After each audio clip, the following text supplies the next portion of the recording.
All right, good afternoon everybody. For those of you who don't know the association or me, I'm the Chief Executive of AMEC. We are the association that represents mining exploration companies across Australia.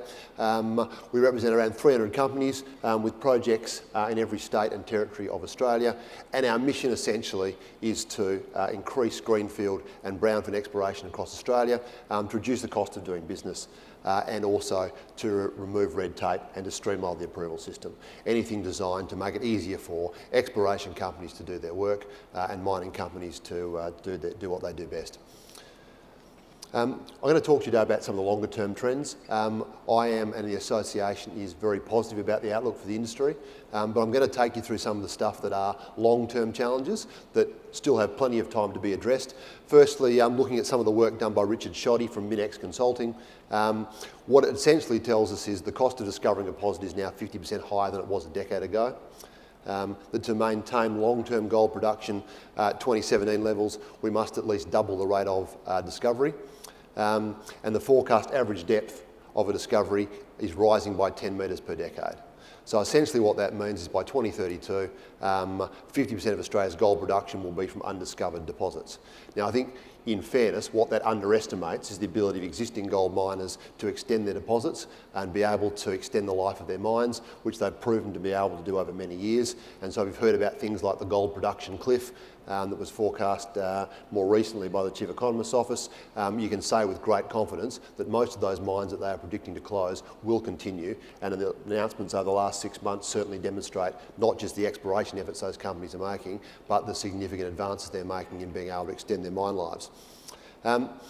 If you're looking at the exploration metres drilled or exploration expenditure across Australia, what you'll see is actually a very positive trend. You've started to see that jump up quite significantly over the last couple of years. We are probably now 18 months into the exploration cycle as this part of the trend, probably 18 months in Western Australia, other parts of Australia maybe 12 to 15 months in, and we've seen a huge amount of effort pumped into that space, both in brownfields and greenfields. Particularly that's been driven by the gold sector. Not hurt at all by strong gold prices and the expectation that they'll remain strong. But you can also see there's actually a reasonable balance between brownfield and greenfield. And that's what we'd like to see, the greenfield percentage pushing up, because that's where we believe, or we know, the next sort of tier 1 discoveries will be made in those undercover and undiscovered areas. And of course, if you're out there at the moment trying to get a drill rig, hard work. And a lot of rigs out on the ground and a lot of work being pumped into that space. So very positive that effort is being made by exploration companies. If you're looking here, this is metres drilled versus expenditure. Expenditure's the blue lines, the metres drilled is the top line. Essentially what you see is it trending up. What you'll notice is it actually peaked back in 2011, 2012 at the height toward the end of the mining boom. We are very early in this cycle. There's still a long way for us to go. So certainly something positive to look forward to there. In terms of the exploration challenge, what exactly are we dealing with? Well, it's nearly 2 decades since our last tier 1 discovery in Australia. More recent discoveries tend to be smaller, tend to have shorter mine lives, though admittedly most of those mines are able to find extensions and be extended.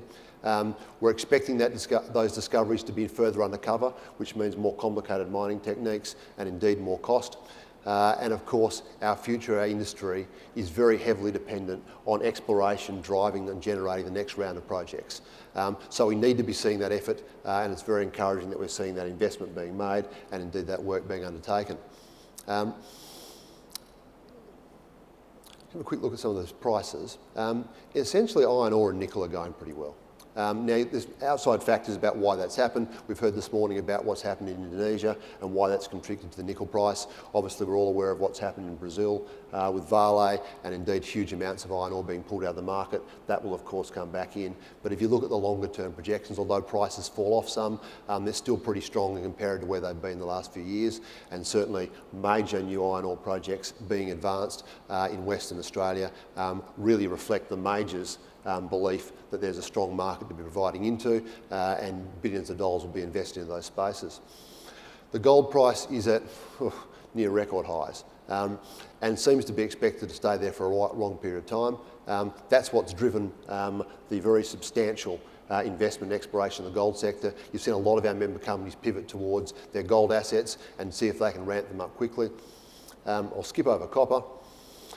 But it's all being done in an environment where the investment challenge is as difficult as the exploration challenge. So 65% of exploration worldwide over the last decade, and again some work from Richard Schodde, has been done by small exploration companies. So in many cases, ASX listed companies or TSX listed companies out there in the market, raising private capital from retail investors like yourself, beginning that piece of the pipeline, doing the exploration, starting that generating those new pipeline of projects, which then larger companies or other project companies actually pick up and develop. Now, if that's the case, then it's very important that there's money still coming in to support those small companies. Now, over the last 18 months, it's become a more difficult environment for retail investors. There's been other industries which have been taking speculative investments away, whether that's been into cryptocurrencies more recently, or indeed in North America into cannabis companies. I can remember when buying cannabis was a sort of questionable life decision. Now it seems it's part of a well-balanced portfolio. And so we've seen money move out of the resources sector into other sectors, and indeed the tech sector. We're starting to see that money flow back in. That's really important for those small companies, and indeed important for this end of the industry. I'll just jump over a few of these. These essentially present some positions from Richard Schodde over a long term, which paint a picture that is simply a realistic picture. Costs are increasing, depth of cover is growing, and the likelihood of discovery remains a difficult prospect. None of that's unusual for our industry. But combined with broader challenges, public policy settings, raising equity capital, issues around land access and approvals, and of course increasing red tape and regulations in places like Australia make it a more difficult environment for companies working through those processes. Along with that, increasing community expectations on miners or explorers in how they treat and rehabilitate the land, and as well as unstable or volatile political and economic environment around the world, things like the US and the China trade war, Brexit, the Persian Gulf and Syria, and a range of other issues, Hong Kong and the democracy movement, have made it a more challenging environment where money's been sitting on the sidelines waiting to come back in. And while investors have waited to see what's likely to take place in those areas, certainly it's been more difficult for our companies to raise money in that space. Now, they've responded to that challenge in differing ways, but what you've actually seen is smaller companies looking at other places for investment opportunities. You've started to see an increase in them partnering with larger companies. And in fact, over the last year, although there's been a significantly smaller number of IPOs, there's actually been a huge increase in the number of industry partnerships. Mid-tier and large companies JVing, buying in, farming in with junior explorers, trying to find ways to advance new projects, giving opportunities for small companies to get money into the ground and continue those exploration efforts while they wait for the investment environment to change somewhat. You've also seen advances in technology. You're now seeing companies start to really bring that into the exploration end. That's obviously going to lead to benefits. And of course, the battery and critical minerals opportunity we've heard so much about today and yesterday, really driving a new range of projects and new range of commodities being explored for and certainly heading towards development. Not least of which is the renewable technologies. I think Barry said earlier, and I think he's right, that realistically, as we move towards or away from oil towards renewable energies, it actually means a much more intensive mining environment where a large range of new commodities are going to be required in high numbers. So it's very positive for our industry and certainly those companies heading into that space. This is a picture of the IPOs. It's a good tracker of how the industry is actually travelling, particularly on the investment side. What you can see is in 2018, the first half, it was really quite positive, a lot of money being raised, maybe 30 IPOs in the first half of the year, only 5 this year. So the last 12 months, there's been a lot less happening in that space, but that's been okay. A lot of those companies were able to raise early or late in 2017, 2018. That's funded those exploration projects, that's put drill rigs on the ground, and they're working their way through those programs, reporting to the market. And many of those companies will obviously need to come back to the market to raise, and certainly you'll start to see more of that in the next 6 to 12 months. As I say, in turn, I've also found other ways to keep that investment pipeline flowing. In 2017, 144 sort of partnership arrangements around joint ventures. So far this year in 2018, there's already been 180 reported. And we're really seeing that as a new development or a new trend in our industry. A combination of mining companies pumping in the revenue, but also accessing the expertise that exists in exploration companies and working together to try and bring new projects to market. A few examples of that, probably the more notable ones, Oz Minerals, working with Cassini JV on a copper project in, I guess you'd call it the Murchison in Western Australia, IGO and Prodigy Gold in the Northern Territory looking for gold, Silver Lake merging with Dora, a couple of gold producers working together, and Northern Star proposing to purchase Echo Resources, probably some of the more headline ones, but there are a wide range. And I might say, as a representative of the exploration end of the sector, it's extremely pleasing to see not just the mid-tiers, but the majors re-enter into the exploration space to recognise that they've got a responsibility to the future of the industry and indeed to their own success in getting back into that space. That's been very positive. It's also been supported by some of the projects our organisation has been advocating for. The Junior Mineral Exploration Incentive, or the JMEI, it's $100 million over 4 years provided by the federal government. Essentially, it's the ability for a company to pass through a tax loss to a new investor into a greenfields exploration project. 3 rounds of that have now been completed. That's $75 million being made available into the junior end. That's led to over 100 plus companies receiving some allocations in that space, which has been great. And so now starting to track how that money's being used and what it's actually leading to in terms of exploration and discoveries. And of course supported by the state-run schemes, co-funded drilling, exploration incentive streams, which now each state and territory has in place. So, that's sort of a picture of where we're at. What's next for mining? Well, none of this is particularly new, but a lot of it's starting to move more broadly into the space. So what you've seen a lot about in the technology space in the mining industry, it's been very much quarantined to the big players and their service providers. You've seen a lot of tech being brought into mining operations in terms of automation, driverless vehicles, etc., etc. You're starting to see that flow out into the mid-tiers and the smaller miners, but also out into the exploration spaces. Now, in part, those partnerships and those JVs I've been talking about are helping to release some of that technology into those spaces.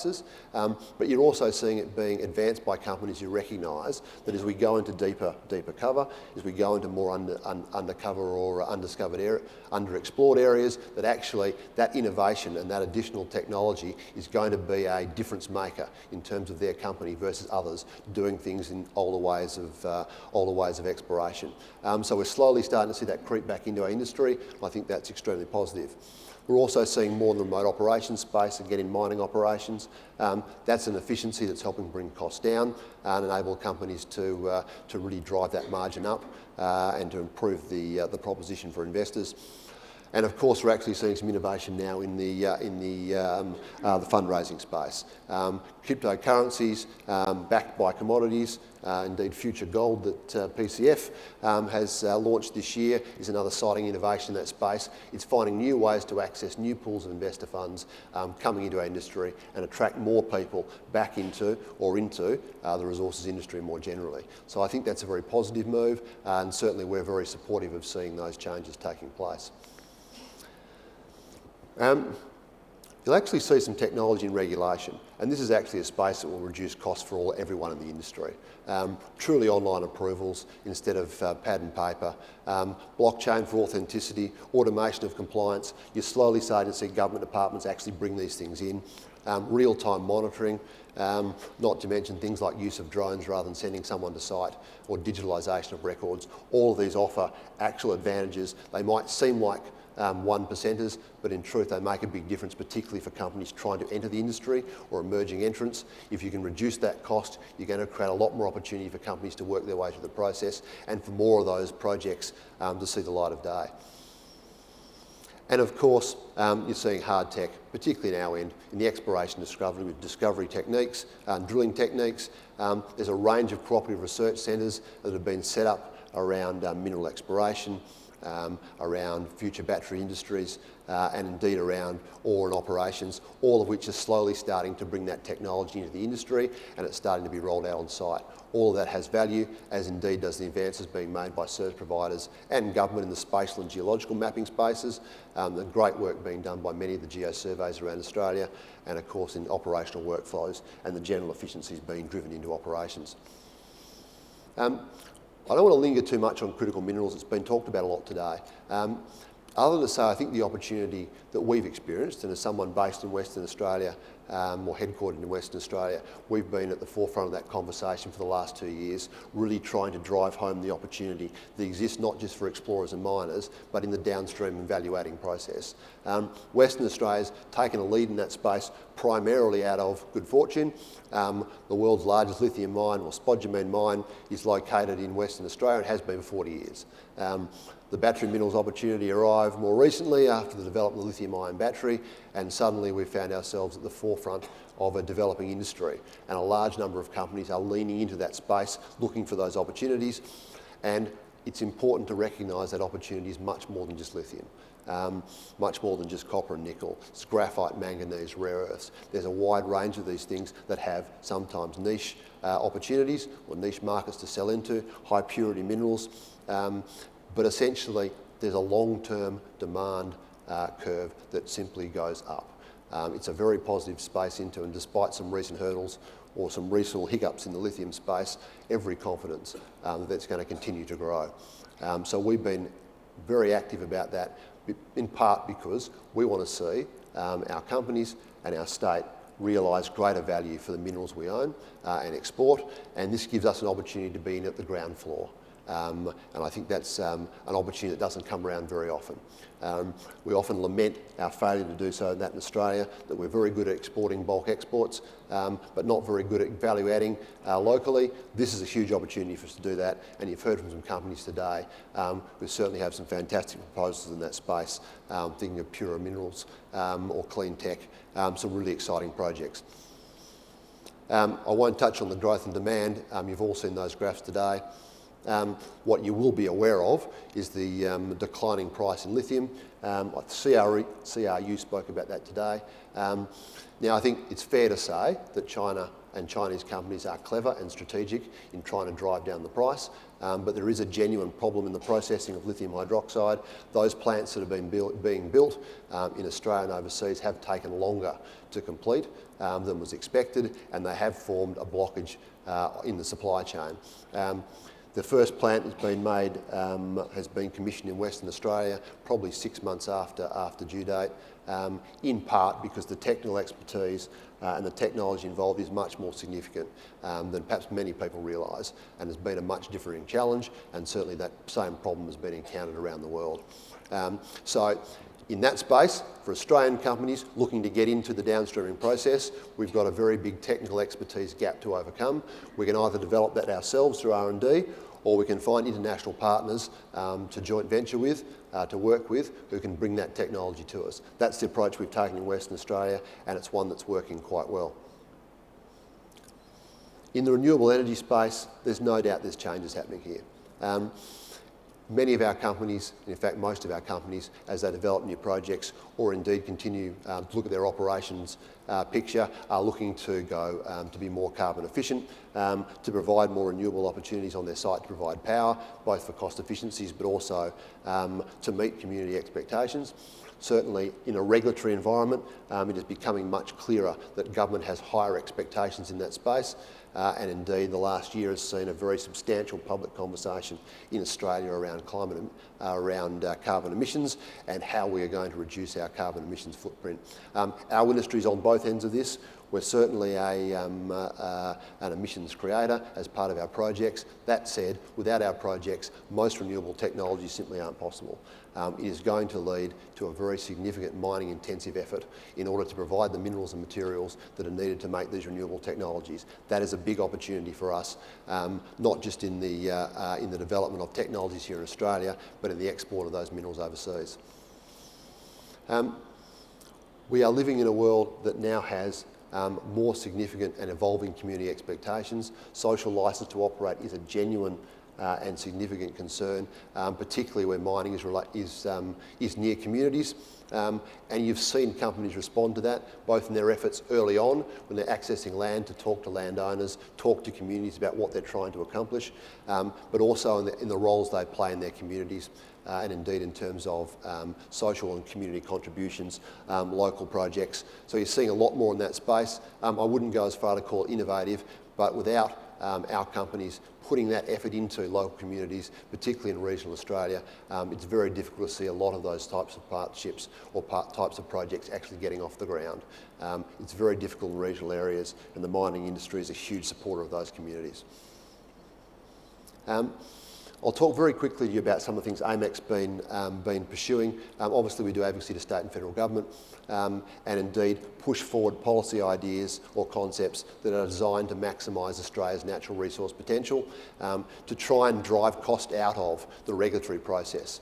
Not to strip away regulation, but to make sure that regulation is easy to work with as possible, as least costly to companies, and isn't a blockage to emerging entrants in the market. There are lots of opportunities to do that. The federal government's now pursuing a Productivity Commission inquiry and has appointed an Assistant Minister to reduce red tape.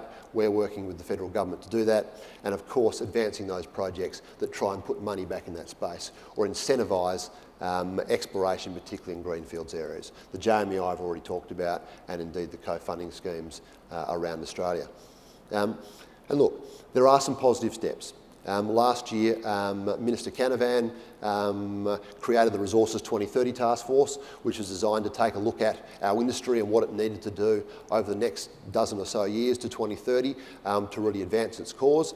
From that's come the National Resources Statement, which picks up many of those recommendations, and of course many of the recommendations that came from industry before that.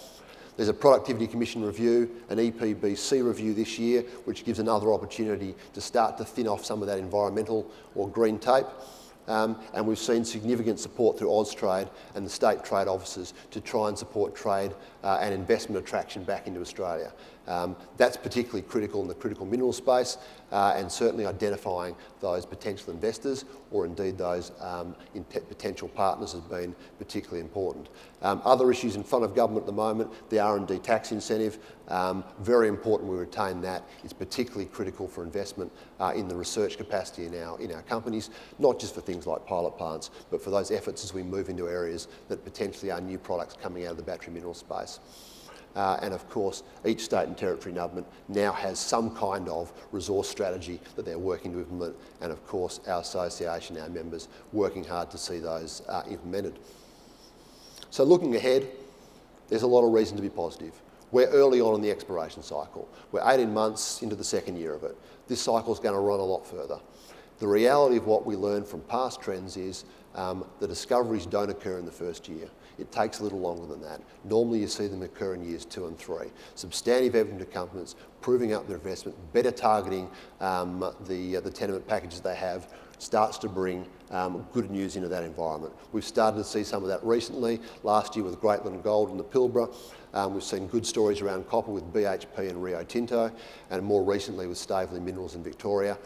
You're starting to see this good news arrive, and that's where you actually start to see the jump in share prices for these companies.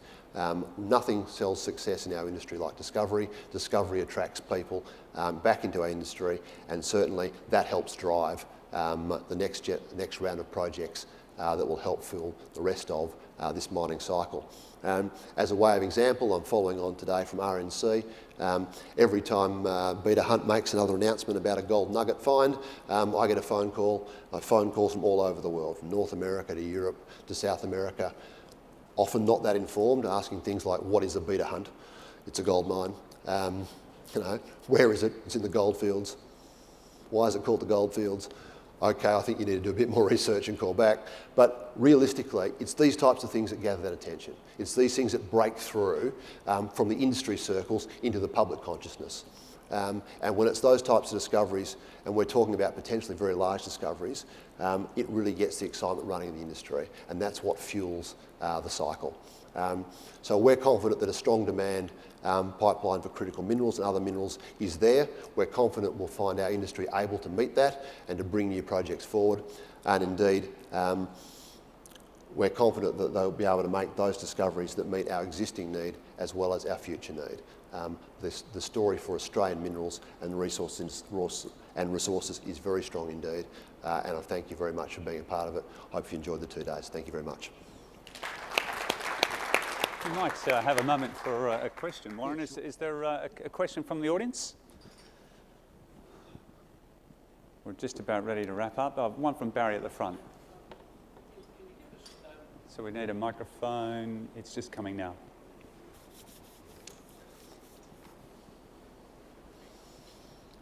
Are you able to give us a direct response that we're getting from the federal government and the various state governments about what we're trying to do?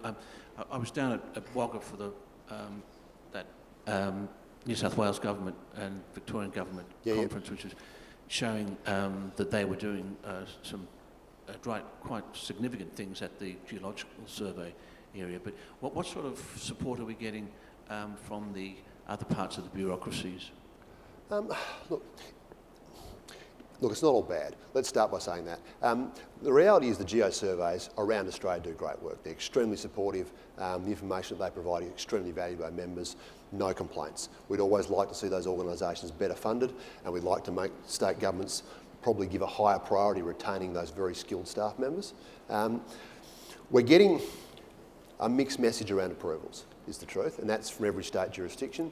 It pretty much bears out like people think it does. Those areas that are long-travelled mining jurisdictions tend to deal with those approvals processes better, and certain states seem to have some level of disinterest in it, in large part because they don't have substantial mining industries. And while you get a strong political message about wanting to cut red tape, what they're finding is that it's actually more challenging to do so. There are significant community or movements that attempt to block those changes for their own reasons, and consequently we haven't actually seen a lot of red tape reduction. If you think back over the last 20 years, does anyone really feel like that environment's become less regulated or more regulated? It's certainly the second. So it's really encouraging to actually see a shift change since the federal election.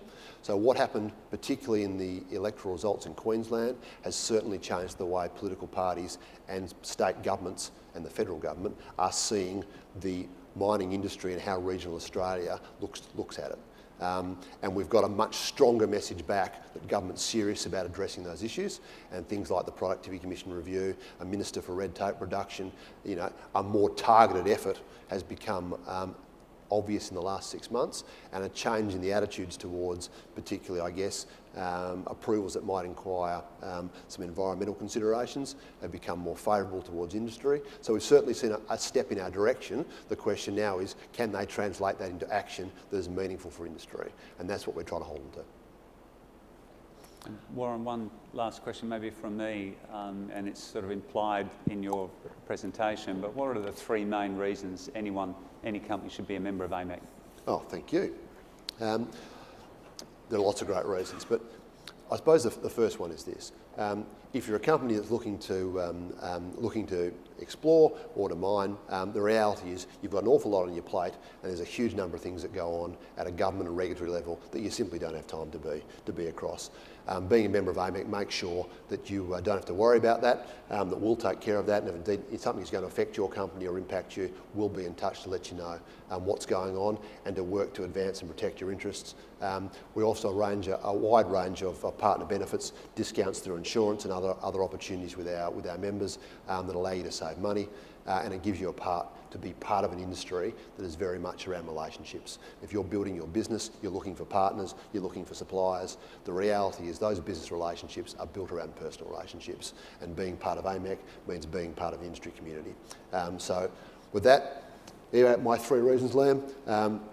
But rest assured, there's someone out there looking out for your interests. Our goal is to advance our industry, to see it succeed, and if our members succeed, then those people investing in those companies will succeed as well. Brilliant. Hey, thanks a lot. Ladies and gentlemen, please put your hands together for Waaren. A great presentation.